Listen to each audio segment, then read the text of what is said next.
দেখ দেখ আমরা এখান থেকে হচ্ছে কম পড়ব, আর প্রিভিয়াস মানে এখান থেকে ইম্পর্টেন্ট যেগুলো আসার মতো ওগুলো পড়বো। আর প্রিভিয়াস ইয়ার থেকে আমাদের এই টাইপের এখান থেকে যে কোয়েশ্চেনগুলো আসে ওইগুলো পড়বো। তো ওইখানেও আমাদের ওইসব প্রিভিয়াস ইয়ারেও রিয়েল প্রপার্টি, পার্সোনাল প্রপার্টি এরকম লেখা আছে। তো আমরা একদম ওইখানে গিয়েই পড়বো। তো যেই জিনিসগুলো প্রিভিয়াস ইয়ারে নাই বাট আমাদের পড়তে হবে, সেই জিনিসগুলো আমরা এইখানে পড়বো।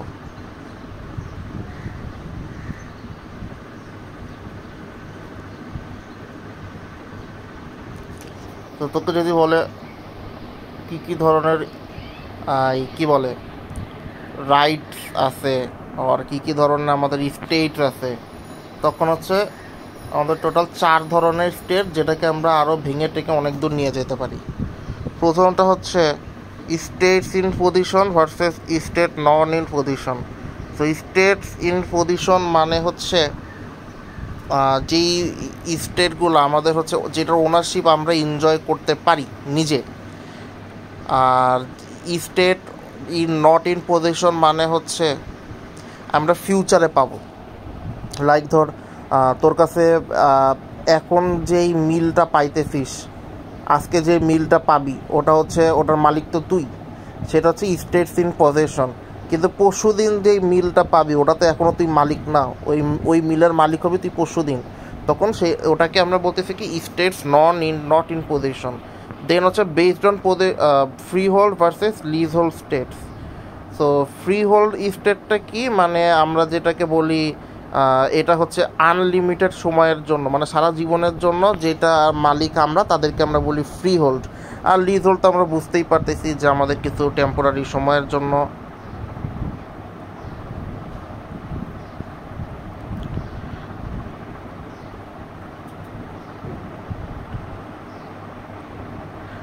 আচ্ছা, টাইটেল অ্যাসুরেন্সটা কি বা টাইটেলটা কি, এটা আগে আমরা বুঝে নিই। টাইটেলটা হচ্ছে তুই একটা আইসক্রিমের মালিক। এখন এই আইসক্রিমটা হয় তুই নিজের টাকা দিয়ে কিনছিস, বা আমি তোকে কিনে দিছি, বা তুই দোকান থেকে বাকি নিছিস, বা তুই ব্যাংক থেকে লোন নিয়ে বা ক্রেডিট কার্ড দিয়ে, মানে লোনই তো, ওটা দিয়ে তুই আইসক্রিমটা নিছিস। এখন কথা হইতেছে যে এই আইসক্রিমটার তাহলে অ্যাকচুয়ালি মালিক কে? এখন অনেকেই তুই যদি টাকা না পে করিস, ব্যাংক তোর আইসক্রিমটা পারলে নিয়ে যাবে।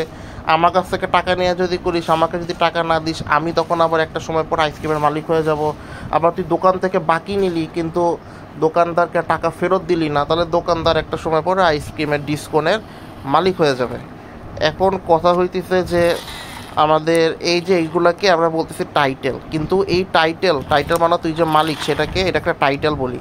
লাইক বলে না ওকে তো ওই টাইটেল দেওয়া হয়েছে, এটা ডিফারেন্সে বেশি শোনা যায় যে ওর টাইটেল এইটা, এর টাইটেল ওইটা, লাইক মেজর, ক্যাপ্টেন। তারপরে বলে না যে বেস্ট সিয়ার, এটা একটা টাইটেল। ওর্স্ট সিয়ার, এটাও একটা টাইটেল। তারপরে এই টাইটেল মানে কি? টাইটেল মানে আমাদের এই ওনারশিপ, এইগুলাই। তো এখন হচ্ছে আমাদের টাইটেল অ্যাসুরেন্স। টাইটেল অ্যাসুরেন্স মানে কি, একটা জিনিস তোর কাছে আছে, তার মানে কি অ্যাসুরেন্স। অ্যাসুরেন্স মানে কি অ্যাসিওর করা বা এনশিওর করা। তো আমি অ্যাসিওর করতেছি যে তুই ওই জিনিসটার মালিক। তো এইটাকে বলা হয় টাইটেল অ্যাসুরেন্স। ধর তোর কাছে একটা জমি আছে, আমাদের এখানে কি রাখতে হয়? সাক্ষী রাখতে হয়। তো ওই জমির বিবাদী বা সাক্ষী, ওটাকে বলা হয় টাইটেল অ্যাসুরেন্স। টাইটেল মানে আমরা কি জানি, তুই জমির মালিক ওইটা। অ্যাসুরেন্স মানে কি একজন অ্যাসিওর করতেছে বা যে কেউ অ্যাসিওর করতেছে তুই ওই জমিটার মালিক। তাহলে এইটাকে কম্বাইন্ড ওয়েতে আমরা কি বলতেছি? Title assurance. এখন এই টাইটেল অ্যাসুরেন্স আবার দুই ধরনের, একটা হচ্ছে জেনারেল ওয়ারেন্টি ডিড আর একটা হচ্ছে কোয়ালিফাইড ওয়ারেন্টি ডিড। তো জেনারেল ওয়ারেন্টি ডিড হইতেছে যে সেলার যে সে গ্যারেন্টি করে, সেই হইতেছে গিয়ে এইটার মালিক। ধর তুই একজনের কাছ থেকে জমি কিনতেছিস, এইটা যদি সেই জমিটার মালিক হয় তখন তাকে আমরা বলি কি জেনারেল ওয়ারেন্টি ডিড।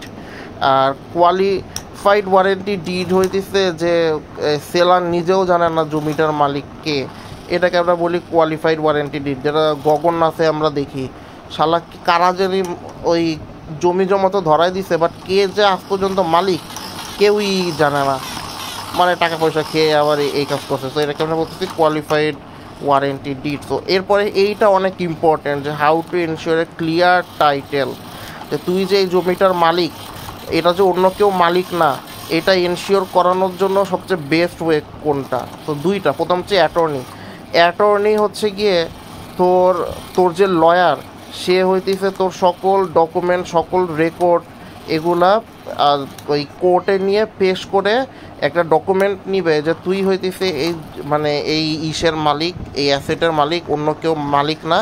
এরকম এই অ্যাটর্নির ওপিনিয়ন নিয়ে তোকে হচ্ছে গিয়ে ওই ওনারশিপের ক্লেইম বা অথেন্টিসিটিটা দেওয়া, একটা ডকুমেন্ট দেওয়া ফ্রম কোর্ট।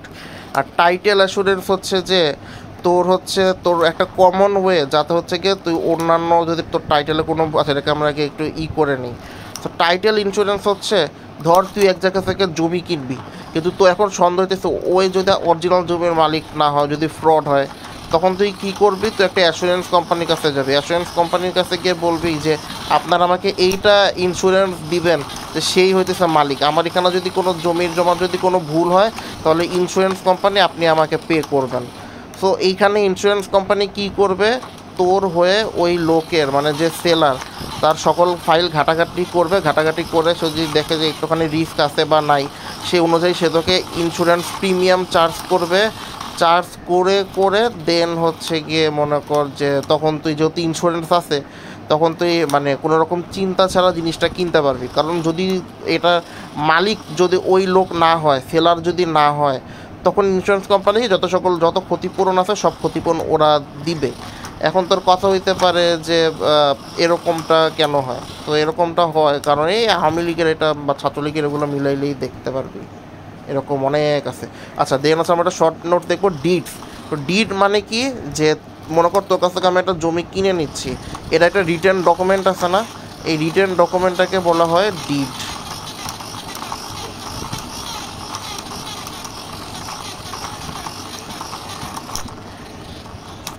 আচ্ছা এরপরে এটা অনেক ইম্পর্ট্যান্ট যে মেথডস অফ টাইটেল অ্যাসুরেন্স, কী মেথডসে আমাদের যে টাইটেলটাকে আমরা অ্যাসিওর করাইতে পারি। তো এখানে মোটামুটি আমাদের মানে 5টা আছে, হ্যাঁ 5টা। তো ফার্স্টেরটা হচ্ছে general warranty did. General warranty did তো আমরা জানি যে তুই মালিক, এটাতে কোনো সমস্যা নাই, এটা best protection. Special warranty did মানে বলা হয় যে সেলার গ্যারেন্টি করবে যে তোর টাইটেলে কোনো ভুল নাই, বা সেই মালিক একটা নির্দিষ্ট সময় পর্যন্ত, ঠিক আছে, একটা নির্দিষ্ট সময় পর্যন্ত সেই মালিক প্রিভিয়াসলি এখানে যদি কোনো রকম সমস্যা থাকে সেটার দায়বদ্ধতা সে নিবে না। বার্গেইন অ্যান্ড সেল ডিড মানে হচ্ছে যখন তুই ওই জমিটা কিনবি, কিন্তু তুই জমির কোনো ওয়ারেন্টি নিবি না, যে রিস্ক থাকলে থাকুক, আমি কম দামে পাইতেছি কিনা নেই। দেন হচ্ছে শেরিফ ডিড বা ট্রাস্টি ডিড। তো এইখানে হচ্ছে ধর তুই হচ্ছে নিলামে যদি কখনো তুই জমি কিনিস, যদি কোনো কিছু কিনিস, তখন সেটাকে আমরা বলি কি শেরিফ ডিড। এটা ভালো কারণ এখানে হচ্ছে আমাদের কোনো থাকে না, কোনো ঝামেলা থাকে না, কারণ যেহেতু গভর্নমেন্ট তোর কাছে সেল করতেছে। দেন হচ্ছে কুইট ক্লেম ডিড হচ্ছে তুই যার কাছ থেকে কিনতেছিস তার কাছে যেই আছে, যে রাইটটা আছে, সেই রাইটেই তোকে বিক্রি করতেছে। সে এমন হইতে পারে যে ধর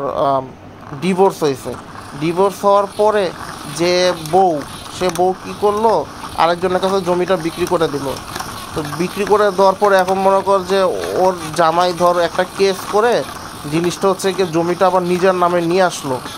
এখন জমিটা যেহেতু মহিলা তোর নামে করে দিছে, এখন তো তুই পড়ে যাবে বিপদে।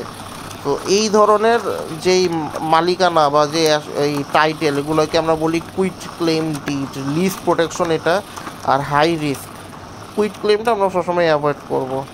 ওকে, প্রমিসরি নোট আমাদের ওইখানে আছে। আচ্ছা তারপর আমরা দেখি আমাদের কোয়েশ্চেনে দিবে, তাহলে আমরা ওইখানে পড়বো না। প্রমিসরি নোট কি, আর প্রমিসরি নোটের আমাদের কিছু কি কন্টেন্টস আছে। তো সেই কি কন্টেন্টসগুলো কী কী? প্রথমে হচ্ছে অ্যামাউন্ট বরোড। আচ্ছা প্রমিসরি নোট কি? ধর তোর কাছ থেকে আমি টাকা নিছি, ঠিক আছে, এই টাকাটা আমি তোকে একটা নির্দিষ্ট সময় পরে ফেরত দিব, তোকে একটা ডকুমেন্ট দিলাম, এটা কি আমি বলতেছি প্রমিসরি নোট, তো প্রমিস করতেছি আমি ফেরত দিব। তো এখানে কী কী জিনিস থাকে? First of all amount borrowed, কত টাকা ধার নিচ্ছি সেটা থাকে। ইন্টারেস্ট রেট, কত টাকা চার্জ করা হচ্ছে সেটা থাকে। পেমেন্ট স্কেডিউল, আমি কত বছর পরে টাকা ফেরত দিব, কত মাস পরে কত টাকা ইন্টারেস্ট রেট দিব সেটা বলা থাকে। ম্যাচুরিটি ডেট হচ্ছে কি কত তারিখের মধ্যে আমাকে টাকাটা ফুল পে করতে হবে। যদি কোনো প্রপার্টি দ্বারা মর্টগেজ থাকে, সিকিউরিটি বাই প্রপার্টি, তো এরকম হচ্ছে গিয়ে আর্লি পেমেন্ট থাকলে হচ্ছে গিয়ে আমাদের কি থাকবে, মানে কতখানি চার্জ করবে, মানে আমি আগে আগে যদি টাকা ফেরত দিয়ে দিই, এরকম হচ্ছে মানে কিছু আজাইরা জিনিসপত্র আছে। এখান থেকে তুই ট্রাই করিস 8টা 9টা 10টা যে কয়টা পারিস মনে রাখার জন্য। ওকে, দেন হচ্ছে লিয়েন। লিয়েন হচ্ছে একটা লিগাল রাইট, যেটা হচ্ছে গিয়ে একটা ওনারের আছে। ধর ব্যাংক তোকে টাকা দিছে, তুই ব্যাংকের টাকা দিয়ে বাড়ি করতেছিস। এখন যেহেতু ব্যাংকের টাকা দিয়ে বাড়ি করতেছিস, তো ব্যাংকের কিন্তু একটা হক আছে তোর বাড়ির উপরে, তো এই হকটাকে আমরা বলি হচ্ছে লিয়েন।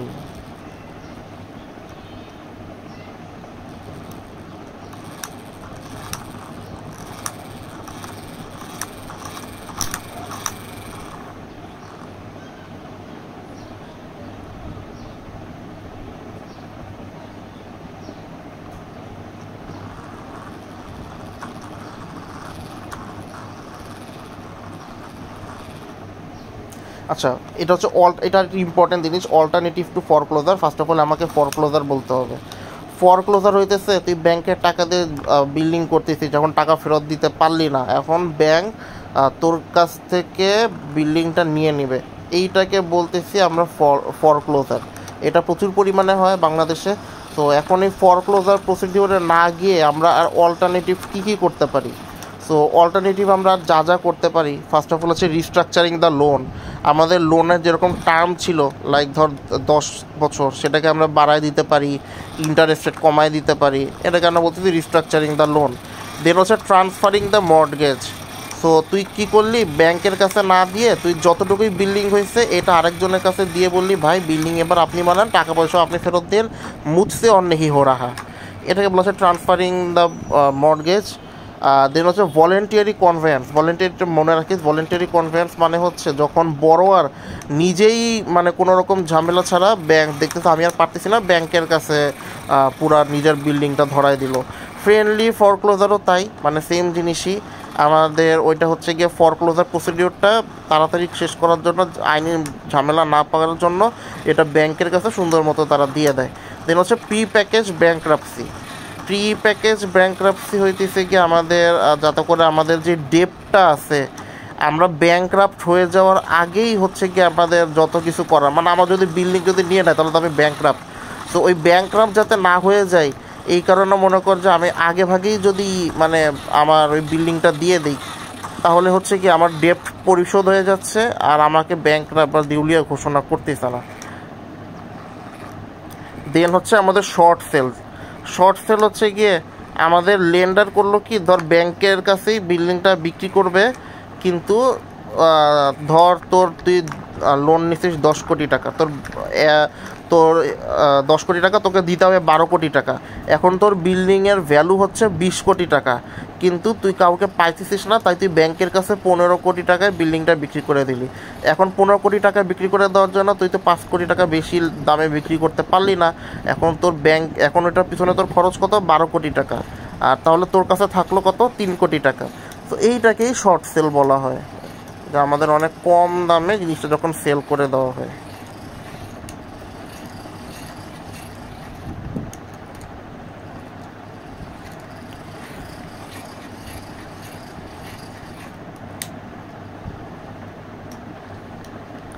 আচ্ছা, এরপরে হচ্ছে 17 নম্বর পেজে ফরক্লোজার স্টেপস। তো ফরক্লোজার স্টেপস হচ্ছে যে মানে এটা প্রসেসটা কি, প্রথমে যে টাকা দিছে লাইক ব্যাংক হচ্ছে তোর নামে একটা কেস করবে, তারপরে ব্যাংক কোর্ট হচ্ছে এটা নিয়ে দেখবে যে তুই আসলেই এটা ফরক্লোজার প্রসেসে নেওয়া উচিত কি উচিত না। তারপরে যদি উচিত হয় তখন কোর্ট পারমিশন দিলে তোর যে বিল্ডিং, সেই বিল্ডিংটা একটা পাবলিক অকশনে বা একটা নিলামে বিক্রি করা হবে। আর যদি যেই পরিমাণ টাকা, লাইক ধর 15 কোটি টাকায় বিল্ডিংটা বিক্রি করে দিল আর ব্যাংক পায় 12 কোটি টাকা, তাহলে বাকি 3 কোটি টাকা তোকে ফেরত দিয়ে দিবে। আর ধর বিল্ডিংটার দাম 12 কোটি টাকা, বা বিল্ডিংটা ওরা বিক্রি করলো 2 কোটি টাকায়, তাহলে কি তোকে আরও 10 কোটি টাকা ব্যাংকে পে করতে হবে। কিছু করতে হবে না। চ্যাপ্টার 4-এ আমাদের determinants of mortgage interest rate. আমাদের মর্গেজ ইন্টারেস্ট রেট কিসের কারণে ওঠানামা করে। প্রথমটা হচ্ছে ইকোনমিক ফ্যাক্টর, লাইক আমাদের ইনফ্লেশন, ইন্টারেস্ট রেট, এগুলোর উপরে। তারপরে সাপ্লাই অ্যান্ড ডিমান্ড, আমাদের এই ইকোনমিতে সাপ্লাই কেমন, ওই অ্যাসেটের ডিমান্ড কেমন। তারপর হচ্ছে অল্টারনেটিভ ইনভেস্টমেন্ট, আমি রিয়েল এস্টেটে ইনভেস্ট না করে আর কই ইনভেস্টমেন্ট করতে পারি, এটার উপর আমাদের mortgage interest rate depending.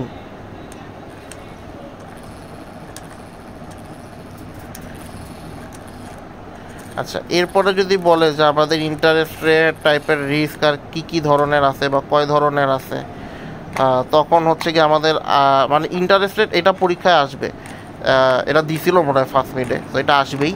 So আর ইন্টারেস্ট রেট অ্যান্ড রিস্কের সাথে সাথে আমাদের কী রিস্ক অ্যাসোসিয়েটেড আছে বা আসবে। ফার্স্ট অফ অল হচ্ছে ডিফল্ট রিস্ক। ধর তুই একটা বিল্ডিং নিছিস, বিল্ডিং করবি, ব্যাংকের কাছ থেকে ইন্টারেস্ট রেট নিছিস 10%, নিছিস কত, 1 কোটি টাকা। সো তোর প্রতি মাসে মাসে দেওয়ার ক্ষমতা আছে 10 লাখ টাকা। আর 1 কোটি টাকা 10%, 10 লাখ টাকা তুই ব্যাংকে 10 লাখ টাকা করে দিচ্ছিস, তোর পছন্দ হইতেছে না। এখন হঠাৎ করে ইন্টারেস্ট রেট হয়ে গেল 20%, তার মানে কি তোকে মাসে বছরে 20 লাখ টাকা দিতে হবে। এখন তোর দেওয়ার ক্যাপাসিটি আছে কত, 10 লক্ষ টাকা। তাহলে বাকি 10 লক্ষ টাকা না দেওয়ার কারণে তুই কী হয়ে যাবে, ডিফল্ট করবি। তো এইটা ইন্টারেস্ট রেট বেড়ে যাওয়ার কারণে আমাদের ডিফল্ট রিস্ক অ্যারাইজ হয়। দেন হচ্ছে ইন্টারেস্ট রেট রিস্ক, সেটা হচ্ছে গিয়ে তোর এই ইন্টারেস্ট রেট বেড়ে যাওয়ার কারণে তুই ইন্টারেস্ট যে অ্যামাউন্টটা সেটা তুই দিতে পারতেছিস না টাইম টু টাইম, এইটা একটা রিস্ক। তারপর প্রিপেমেন্ট রিস্ক, মানুষ যদি দেখে, ইনভেস্টর যদি দেখে যে আমার ভবিষ্যতে হচ্ছে ইন্টারেস্ট রেট বেড়ে যেতে পারে, তখন ওরা কি করে, ইনভেস্টররা কি করে, আগে ভাগে যেমনিই হোক টাকা ম্যানেজ করে পুরো টাকাটা পে করে দেয়। সো এটাতে করে কী হয়, ভবিষ্যতে ইন্টারেস্ট রেট বেড়ে গেলে ওই অ্যামাউন্টটা তাদের পে করতে হইতেছে না, যেহেতু তারা আগেই তাদের এই টাকাটা পরিশোধ করে দিছে। লিকুইডিটি রিস্ক, হঠাৎ করে ইন্টারেস্ট রেট বেড়ে গেলে আমাদেরকে বেশি টাকা পে করতে হয়, এখন ওই পরিমাণ তরল টাকা আমাদের কাছে নাও থাকতে পারে। আরেকটা হচ্ছে লেজিসলেটিভ রিস্ক, হঠাৎ করে তোর কোনো লতে যদি চেঞ্জ হয়, like tax rules, interest rate caps or ধর ট্যাক্স রিবেট, তখন এটাতে কি হয়, আমাদের প্রফিটের কোনো জিনিসপত্র এগুলো হচ্ছে চেঞ্জ হইতে পারে। এখন fully amortizing loan, partially amortizing loan, interest only loan, negative amortizing loan, এগুলো তুই ভালো বুঝিস, তাই এটা তোর উপরে ছেড়ে দিলাম, যেহেতু ম্যাথের জিনিস এই জন্য আমি আর এটা এক্সপ্লেইন করলাম না।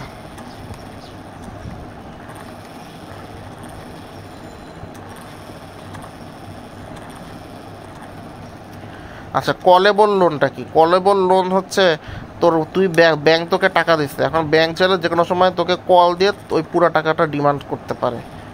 এরকম যদি কোনো থাকে তখন সেটাকে আমরা বলি, ক্লজ থাকে, সেটাকে আমরা বলি callable loan. Prepayment penalty, so এই যে অনেকে থাকে না অগ্রিম টাকা পরিশোধ করে দেয়, এখন এটা তো ব্যাংকের একটা লস হয়। সো এই অগ্রিম টাকা পরিশোধ করলে একটা পেনাল্টি দিতে হয়, যেটাকে আমরা প্রি পেমেন্ট পেনাল্টি বলি। আম্মু, আম্মা,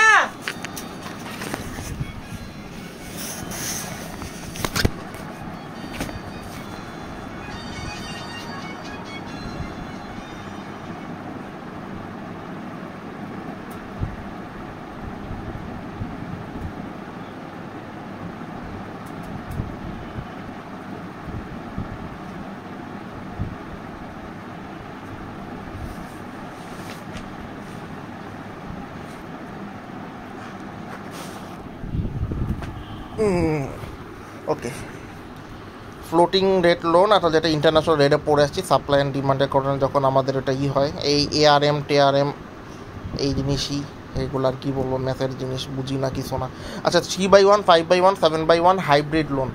সো হাইব্রিড লোনটা কীরকম, প্রথম দিকে তারা হচ্ছে অ্যাডজাস্টেবল থাকে, তারপরে ফিক্সড হয়ে যায়, বা প্রথমে ফিক্সড থাকে তারপরে অ্যাডজাস্টেড হয়ে যায়। 3/1, 5/1, 7/1 মানে প্রথম 3 বছর ফিক্স, তারপরে 1 বছর পর থেকে হচ্ছে তোর শুরু, কী জানি শুরু, অ্যাডজাস্টেবল রেট মর্গেজ। 5/1 মানে হচ্ছে প্রথম 5 বছর ফিক্স, তারপর থেকে অ্যাডজাস্ট হবে প্রতি বছর। সো এইটাই।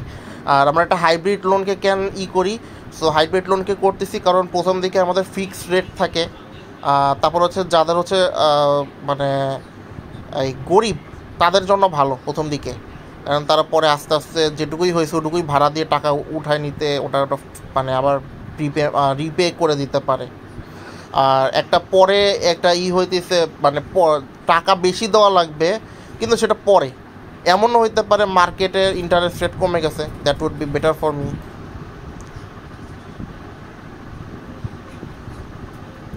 আচ্ছা, রেসিডেন্সিয়াল লেন্ডিংয়ে বড়োয়ার্স অ্যান্ড লেন্ডার সবসময় তিনটা ফ্যাক্টর নিয়ে কথা বলে। ফার্স্ট অফ অল হচ্ছে তুই ধর একটা বাড়ি ভাড়া নিচ্ছিস, তখন বাড়িওয়ালা তোকে জিজ্ঞাসা করবে তুই কবে থেকে উঠবি, এক্সপেক্টেড স্টার্ট রেট, তারপর অ্যাকচুয়াল স্টার্ট রেট। তো এক্সপেক্টেড স্টার্ট রেট হইতেছে যে তুই কত এক্সপেক্ট করতেছিস যে কত টাকা তুই পাবি এখান থেকে। আর এরপর হচ্ছে অ্যাকচুয়াল স্টার্ট রেট অরিজিনাল লাইফে বা রিয়েল লাইফে, দেন হচ্ছে ফাইনালে তুই যে ইন্টারেস্ট রেটটা পাইতেছিস সেটাই তো অ্যাকচুয়াল ইন্টারেস্ট রেট। আর টিজার রেট হচ্ছে গিয়ে প্রথম দিকে যখন আমরা অনেক ইন্টারেস্ট রেট যদি কম চার্জ করি সেটাকে আমরা এই টিজার রেট বলতেছি। তো এইটা হচ্ছে আমাদের one of the most important জিনিস। এর কাজ হচ্ছে খালি ফাহিমকে টঙ্গল মারা। ফাহিম ওরিস টঙ্গলা এখানে ঘুরে আসলো, দোতরা বকাকে পাঠিয়ে দিচ্ছে, আবার এখানে এসে আইছে এদিকে চলে। এবার দেখ, আমাদের এখানে 4টা গ্রাফ আছে, 4টা গ্রাফের মধ্যে এই প্রথম 2টা গ্রাফ হচ্ছে খুবই ইম্পর্টেন্ট। এটা আমাদের সেকেন্ড মিডেও দিছিল। সো এখানে থেকে কোয়েশ্চেনটা এরকম করে দিবে যে সেকেন্ড মিডে দেখলেই বুঝবি যে interest rate risk premium, default risk premium, এগুলো নিয়ে লেখা থাকবে যে রিলেশনটা কী, বা ইন্টারেস্ট রেট রিস্ক প্রিমিয়ামে ফিক্সড রেট মর্গেজ বা অ্যাডজাস্টেবল রেট মর্গেজের যে রিলেশন সেটা কী, বা এগুলো কীভাবে কাজ করে। সো দেখ, ফার্স্ট অফ অল যে গ্রাফটা ইন্টারেস্ট রেট রিস্ক প্রিমিয়াম, তো প্রথম গ্রাফটা আমাদের এখানে দেখ, আমাদের ফিক্সড রেট মর্গেজটা কীরকম হচ্ছে, একটা উপর দিকে একটা স্ট্রেট লাইনে, আবার নিচের দিকে একটা স্ট্রেট লাইনে ওই যে ডট ডট ডট ডট করে একটা 4 কোণা হয়েছে। এআরএমটা কী হয়েছে, মাঝখান দিয়ে চলে গেছে। আচ্ছা দাঁড়া, এটা তোকে এভাবে দেখায়। দেখ, প্রথম প্যানেলে কি আমাদের ফিক্সড রেট মর্গেজটা কি বলতেছে, ফিক্সড রেট মর্গেজ আমাদের রেটটা ফিক্স থাকবে, তার আমাদের যত ইন্টারেস্ট রেট রিস্ক আছে এটা তো কম, যে নিচ্ছে বড়োয়ারের জন্য কম, যেহেতু তাকে ফিক্সড অ্যামাউন্টই পে করতে হবে। আর যেহেতু তোর ফিক্সড অ্যামাউন্ট, তার কি আমাদের যে বড়োয়ার তার ডিফল্ট হওয়ার চান্স কম। তো ডিফল্ট হওয়ার চান্স কম হওয়া হচ্ছে তাকে যেই ওই রিস্ক প্রিমিয়াম, যেহেতু সে ডিফল্ট করবে না, এই কারণে তাকে সেই রিস্ক প্রিমিয়ামটাও কমই দিতে হবে, ঠিক আছে। আবার অ্যাডজাস্টেবল রেট মর্গেজে হইতেছে তোর অর্ধেক লেন্ডার অর্ধেক এতখানি রিস্ক নেয়, আবার তোর হচ্ছে যে বড়োয়ার সে এতখানি রিস্ক নেয়, কারণ ইন্টারেস্ট রেট বাড়তেও পারে কমতেও পারে, সো দুইজনকে একটা সমান পরিমাণ রিস্ক না হয়। কিন্তু ফিক্সড রেট মর্গেজে আমাদের যে পুরাটা রিস্ক হচ্ছে আমাদেরকে নিতে হয়, লেন্ডারকে নিতে হয়, কারণ পরে হয়তো ইন্টারেস্ট রেট বেড়ে গেলে তার তো এটা লস। দেন হচ্ছে ডিফল্ট রিস্ক প্রিমিয়াম হচ্ছে আমাদের, এটা হচ্ছে আমাদের ইন্টারেস্ট রেট রিস্ক, সেই ইন্টারেস্ট অ্যামাউন্টটা পে করতে পারবে কি পারবে না সেটা রিস্ক। এরপর হচ্ছে ডিফল্ট রিস্ক, যে সে আসলে ডিফল্ট করতে পারে কি পারে না। এখন ফিক্সড রেট মর্গেজে আমাদের ডিফল্ট হওয়ার চান্স অনেক কমে যায়, কারণ যেহেতু বড়োয়ারকে সেম অ্যামাউন্টেই হচ্ছে সে রিসিভ করে বা দেয়, আর লেন্ডার হচ্ছে কি ওই সেম অ্যামাউন্টেই পায়। আর যেহেতু এই কারণে বড়োয়ারের হচ্ছে ডিফল্ট বা দেউলিয়া হয়ে যাওয়ার চান্স কম, এই কারণে দেখ আমাদের তোর এই যে আমাদের যে রিস্কের যে প্রিমিয়াম বা যে টাকাটা রিস্কের জন্য সেটাও আমাদের কমে যাইতেছে, দেখ নেগেটিভ স্লোপ হইতেছে।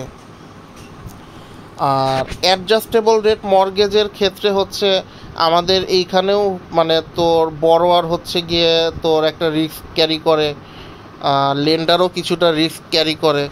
সো এই কারণে মনে কর যে এটা হচ্ছে এইখানে এরকম একটা স্ট্রেট লাইন, একটা 4 কোণা লাইনে দেখাই দিছে। এগুলো খুবই ছোট ছোট গ্রাফ, এগুলো জাস্ট মুখস্থ, এগুলো একবার দেখলেই তুই ইজিলি পারবি, একটু মুখস্থ করতে হবে, এগুলো একটু কঠিন, একটু বাকি আরও যে গ্রাফ আছে ওগুলো থেকে একটু কঠিন। দেন হচ্ছে টোটাল রিস্ক ফর লেন্ডার, এটাও দিতে পারে।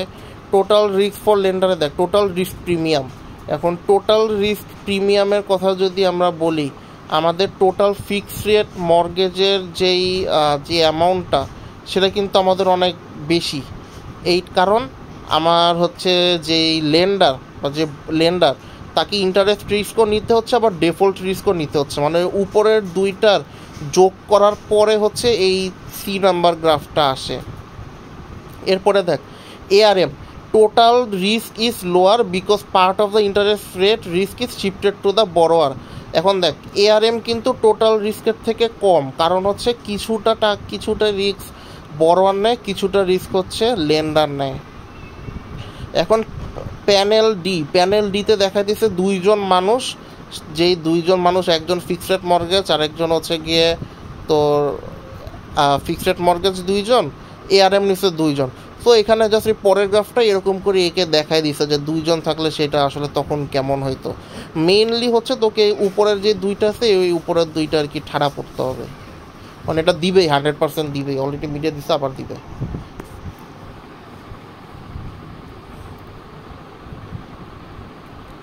আচ্ছা দেন হচ্ছে আন্ডার রাইটিং ডিফল্ট রিস্ক।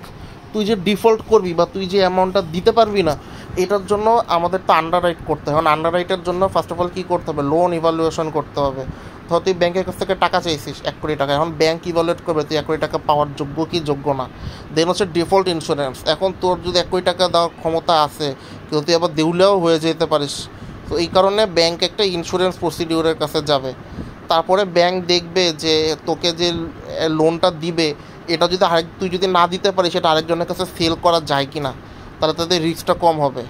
দেন হচ্ছে তারপরে হচ্ছে মেইন রিস্ক অ্যাসেসমেন্ট রেশিও।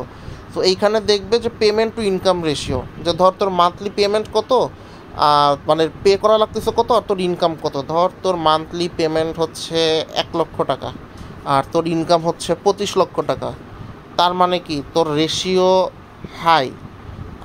লো রেশিও মানে কি তোর ডিফল্ট হওয়ার চান্স কম, আর রেশিও যদি হাই হয় তার মানে তোর ডিফল্ট হওয়ার চান্স বেশি।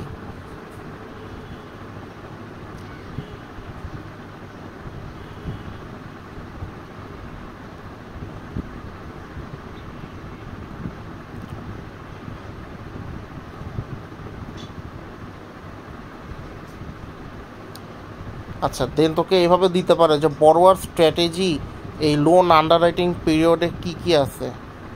সো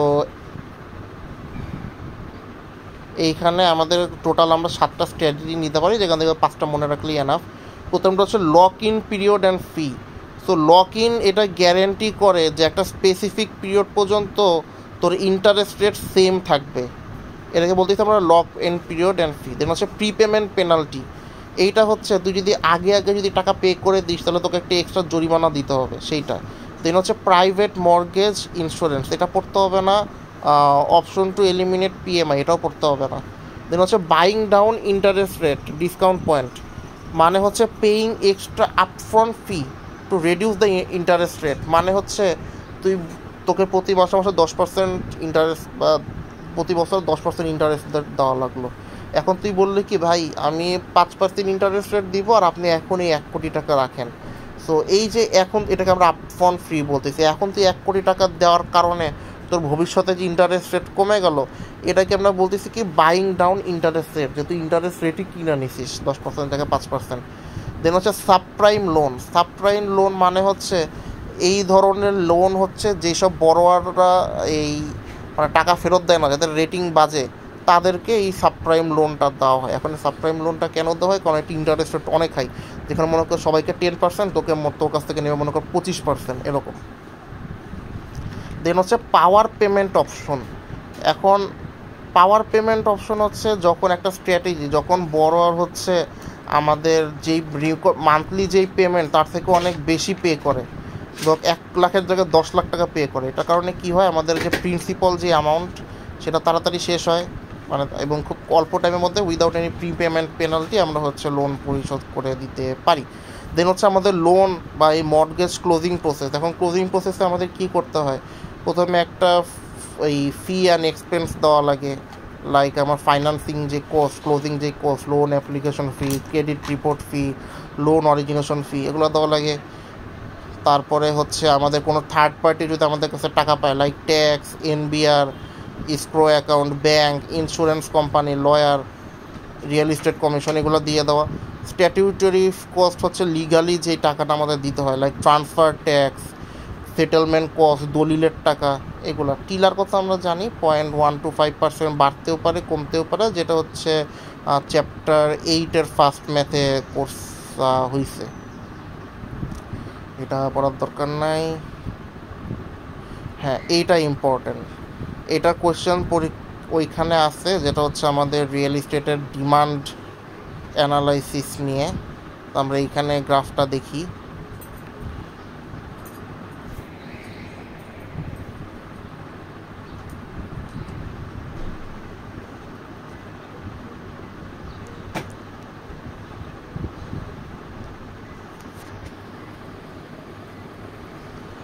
ধর এটা হচ্ছে তোর রেন্ট পার ইউনিট, আর এটা হচ্ছে তোর কতখানি স্পেস আছে। এখন আয় আমরা চ্যাপ্টার 9-এর এই সেকেন্ড ম্যাথের কথা চিন্তা করি।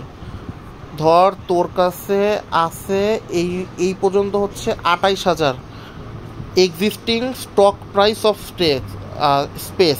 তোর কাছে 7 তলায় 28,000 স্কোয়ার ফিট জায়গা আছে, আর অলরেডি একটা কোম্পানি এই পর্যন্ত 20,000 স্কোয়ার ফিট নিয়ে নিছে। এখন যেহেতু তোর এই 28,000 পর্যন্ত দেওয়ার ক্ষমতা আছে, তাহলে তুই এই সোজা বরাবর একটা টান দিবি, তার মানে কি তোর সাপ্লাই এই পর্যন্ত যাওয়ার ক্ষমতা আছে, তাই না? ওই মাথা পর্যন্ত গিয়ে আমাদের দেখ সাপ্লাইয়ের ওইটা গিয়ে কিন্তু টাচ হয়েছে, যা দেখ, কারণ আমাদের 28,000 দেওয়ার ক্ষমতা আছে। এখন একজন ডিমান্ড করলো কতখানি, এই 20,000 ডিমান্ড করলো, সে 20,000 পর্যন্ত নিছে। এখন এই 20,000 পর্যন্ত নেওয়ার কারণে আমাদের এই জায়গাটা মনে কর 20,000, তো এই 20,000 বরাবর একটা টান গেছে, আর তখন আমাদের আরেকটা ডিমান্ডের টান এভাবে নিচের দিকে নেমে আসছে। সো এই গেল আমাদের এই 20,000 ইকুইলিব্রিয়াম পয়েন্ট, এই টাকায় আমাদের মার্কেট রেন্টে, আর এই পরিমাণ ধর ওটা ছিল কত, 30 টাকা, 20,000 টাকা 20,000 স্কোয়ার ফিটে সেল হয়ে গেল। আর তোর ছিল কত টোটাল 28,000, তাহলে তোর ভ্যাকেন্সি বা ফাঁকা আছে এখনও কত স্কোয়ার ফিট, 8,000 স্কোয়ার ফিট। এটাই হচ্ছে আমাদের সাপ্লাই অ্যান্ড ডিমান্ডের প্রথম যেই গ্রাফটা ওইটা। দেন আরেকটা হচ্ছে আমাদের মেইন সাপ্লাই অ্যান্ড ডিমান্ড, এখানেও হচ্ছে উপরে আমাদের রেন্ট পার ইউনিট, আর নিচে এই দিকে হচ্ছে আমাদের ইউনিট অফ স্পেস। ধর পুরান ঢাকায় তোর অনেকগুলা ব্যবসার কারণে আমাদের ওখানকার বিল্ডিংয়ের যেই মানে বিল্ডিংয়ের যে ডিমান্ড, সেটা এই ডি থেকে এই D1-এ উপরের দিকে উঠে আসছে। দেখ ডিমান্ডটা এইখান থেকে এইখানে শিফট হয়েছে, উপরের দিকে শিফট হয়েছে। এখন উপরের দিকে শিফট হওয়ার কারণে আমাদের কি হয়েছে, ডিমান্ড বেড়ে যাওয়ার কারণে ধর ডিমান্ড যখন এই জিরোতে ছিল, ঠিক আছে, তখন আমাকে এই পরিমাণ রেন্টের টাকা দেওয়া লাগছে, ধর 20 টাকা, ঠিক আছে, এটাকে আমরা ধরলাম R0, যেটার সাথে কিছু নাই, 20 টাকা। ডিমান্ড 0-তে আমাদের রেন্ট যখন ডিমান্ড নর্মাল ছিল, রেন্ট ছিল 20 টাকা। হঠাৎ করে ডিমান্ড 1-এ চলে গেল, ধর ডিমান্ড এই লেভেল D1 হচ্ছে 30 পাওয়ার 30টা আমার বিল্ডিং দরকার। এখন 30টা বিল্ডিং হঠাৎ করে লাগার কারণে আমার রেন্ট চলে গেল R1 পর্যন্ত বেড়ে গেছে। ধর এইটা হচ্ছে গিয়ে আমার 40 টাকা, আমার আগে রেন্ট দেওয়া লাগতো 20 টাকা, এখন আমার রেন্ট দেওয়া লাগতেছে 40 টাকা। এখন এরকম ডিমান্ড বেড়ে যাওয়ার কারণে ওই এলাকার ডেভেলপাররা কী করলো, সাপ্লাই বাড়ায় দিল বা বিল্ডিংয়ের প্রোডাকশন বাড়ায় দিল। তো বিল্ডিংয়ের প্রোডাকশন হঠাৎ করে বেড়ে যাওয়ার কারণে কি আমাদের যেহেতু সাপ্লাই বেড়ে গেছে, তার মানে কি সাপ্লাই বেড়ে গেলে আমরা কী জানি, প্রাইস কমে যায়।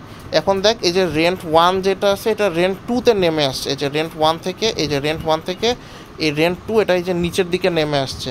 কারণ যদি সাপ্লাই বেড়ে গেছে, এই যে দেখ এইদিকে শিফট হয়েছে, এই কারণে আমাদের রেন্টের এটাও R1 থেকে R2-তে কমে আসছে। এটা প্রতি বছর পরীক্ষায় আসে, এবারও দিবে। তো এইটা হচ্ছে আমাদের ডিমান্ড অ্যানালাইসিস, যেটা আমরা দেখলাম।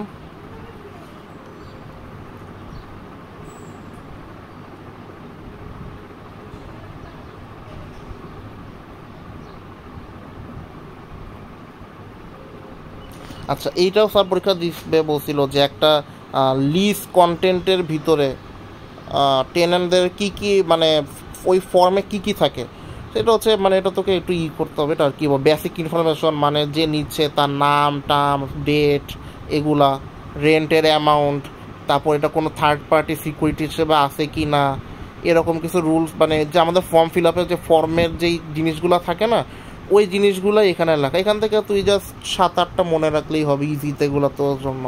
তাই ফর্মের জিনিস আর এক্সপ্লেইন করে সময় নষ্ট না করাই ভালো।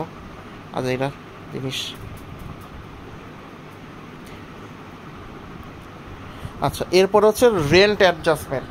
এখন ফ্ল্যাট রেন্ট কি আমাদের সারা বছর সবসময় রেন্ট সেমই থাকে। স্টেপ আপ রেন্ট হচ্ছে কি ওই প্রতি বছর পরে পরে একটা নির্দিষ্ট অ্যামাউন্ট পরে পরে ধর একটা অ্যামাউন্টে বাড়া। ইন্ডেক্স রেন্ট কি, যেটা হচ্ছে আমাদের তোর ইনফ্লেশনের সাথে সাথে যখন যেটা অ্যাডজাস্ট হয়, যেটাকে আমরা সিপিআই বলি, কনজিউমার প্রাইস ইন্ডেক্স। আর একটা হচ্ছে রেভিনিউ আর সেলস বেসড রেন্ট। এখন ধর তোর একটা বেস রেন্ট আর পাশাপাশি তোর যদি সেল হয় তাহলে তোর রেন্ট বেড়ে যাবে। যেরকম ধর তুই একটা তুই স্বপ্নের একটা আউটলেট দিছিস, এখন স্বপ্ন আউটলেটের জন্য তোকে প্রতি মাসে ভাড়া দিতে হচ্ছে 5 লক্ষ টাকা। এখন 5 লক্ষ টাকার পাশাপাশি ওরা বলে দিচ্ছে যদি আপনার মান্থলি সেল 2 কোটি টাকার বেশি হয় তাহলে আমাদেরকে আরও আপনার টোটাল 2 কোটি টাকার বেশি হলে টোটাল সেলের উপরে 10% করে এক্সট্রা ভাড়া দিতে হবে। সো এইটাকে আমরা কি বলতেছি, revenue on sales based rent. Then chapter 10,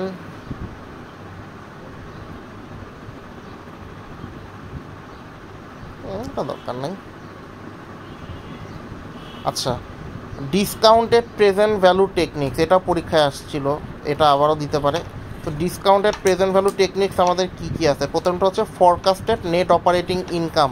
তো যেটা তুই যে স্টেটাতে ফরকাস্ট করছিলি ওই রকম করে আমরা নেট অপারেটিং ইনকাম, প্রিভিয়াস ইয়ারের যত সকল ইনকাম আছে ওগুলোর সাথে আমরা আমাদের ইন্ডিপেন্ডেন্ট অ্যান্ড ডিপেন্ডেন্ট ভ্যারিয়েবল দিয়ে আমরা আমাদের নেট অপারেটিং ইনকাম কত হইতে পারে সেটা ফরকাস্ট করতে পারি। দেন হচ্ছে আমাদের selection of A discount rate. এখন ভবিষ্যতে আমাদের ডিসকাউন্ট রেট কত হবে এটা হচ্ছে প্রিভিয়াসলি কত বছরের ডাটা অ্যানালাইসিস করে ওইরকম করে তুই এই স্ট্যাটা বা এসপিএসএস দিয়ে হবে প্রেডিক্ট বা ফরকাস্ট করতে পারবি।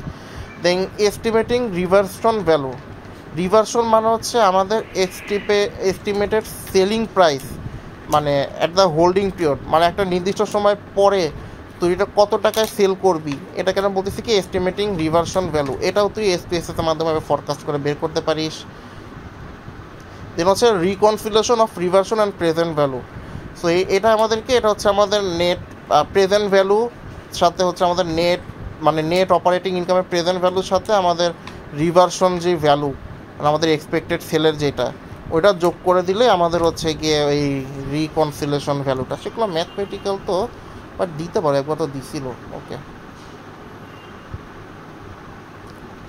আচ্ছা এইটা important, relationship between market condition, cap rate and property value. তো ক্যাপ রেট হচ্ছে মার্কেটের ক্যাপিটাল রেট, বা তোকে যেই ক্যাপিটাল হিসাবে যে লোনটা দেয় সেটার সাথে আমাদের অন্যান্য জিনিসের কী সম্পর্ক।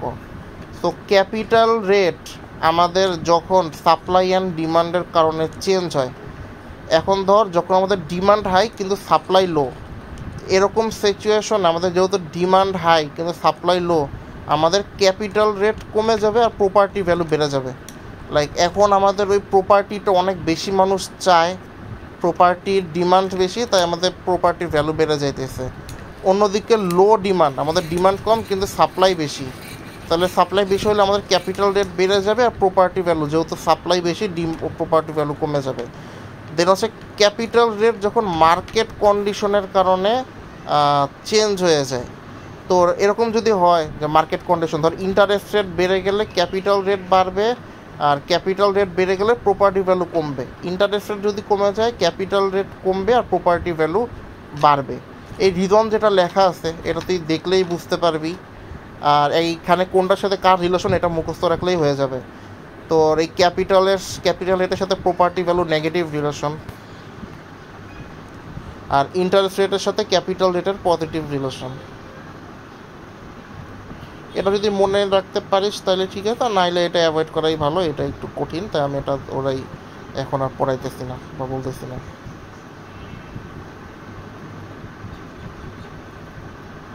আচ্ছা, এখানে তোকে রেটিং দিয়ে, মানে রেটিং, তো তোকে হচ্ছে বিভিন্ন রেটিং দেয়, ঠিক আছে, যারা হচ্ছে লোন নেয় বা যারা বড় তাদেরকে বিভিন্ন রেটিং দেওয়া হয়, like AAA, AA, A, BBB, BBB, NR।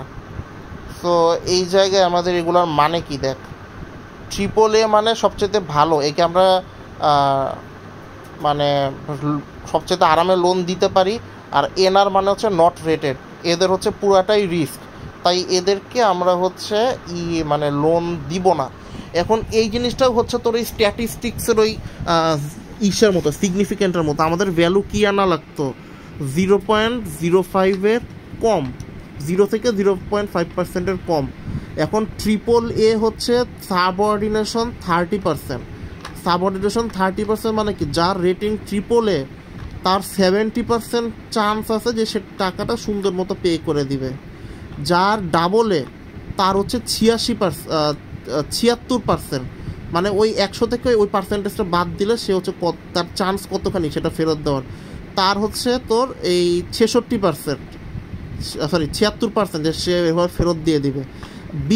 B এর হচ্ছে তোর না ফেরত দেওয়ার চান্স 97%, আর যে নট রেটেড তার হচ্ছে ফেরত না দেওয়ার চান্স হচ্ছে 100%।